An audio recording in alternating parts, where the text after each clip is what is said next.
না মানে খরগোশ মনে করছে যে নেকড়ে মরে গেছে, এই জন্য সে আতালে পাতালে দৌড় দেয়।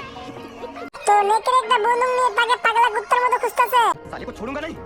এই হোরের পুত, রেডি হয়ে থাক। নেকড়ে বন্দুকটাকে সোজা করে নেয়। এইবার খরগোশ বন্দুকের নলটা নেকড়ের দিকে ঘুরিয়ে দেয়। তখনই খরগোশ নলটা ক্লোজের ভিতরে চেপে ধরে থাকে আর নলের পয়েন্টটা নেকড়ের কাছে দেয়।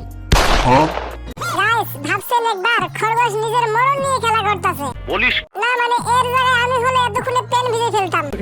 বলেন কি? গাইস, কাণ্ডটা দেখেন, পাথর নিয়ে খেলতেছে আবার দাঁত বের করে হাসতেছে। তো খরগোশের হাসি দেখে নেকড়ে তো সন্দেহ হয়, এইজন্য সে নলটাকে ঘুরিয়ে নেয়। তখনই বন্দুকের মাথায় পয়েন্টটা রেখে দৌড় দেয়।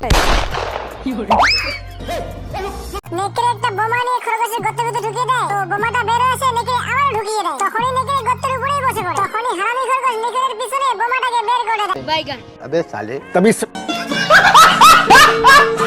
अगर जिंदगी में आगे बढ़ना है तो बाज बनो बाज, भोसड़ी के लुआंट गया बाज नहीं। না মানে এই পাগলদের মায়ে এমন মোটিভেশন দিচ্ছে যে এই পাগলগুলো ওরা যেন ছটফট করতেছে। না মানে মোটিভেশন ছেলে হাত পা ছেড়ে দিয়ে দাও। কিন্তু এইদিকে এই শালা এমন ভয় পাইতেছে।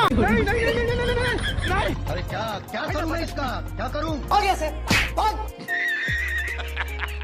গাইস, এই শালা তো এখনো রান্না করতেছে। তখনই এই শালা নিচে খেয়াল করে দেখে। তখনই এই শালা উঠতে শুরু করে। বলিস কি? এইদিকে খরগোশ বই নিয়ে গাজর খাইতেছিল। তখনই এই শুকুরের বাচ্চা মেঘের ভিতরে গিয়ে খরগোশকে টুকুর টুকুর দেখতেছিল। বলেন কি?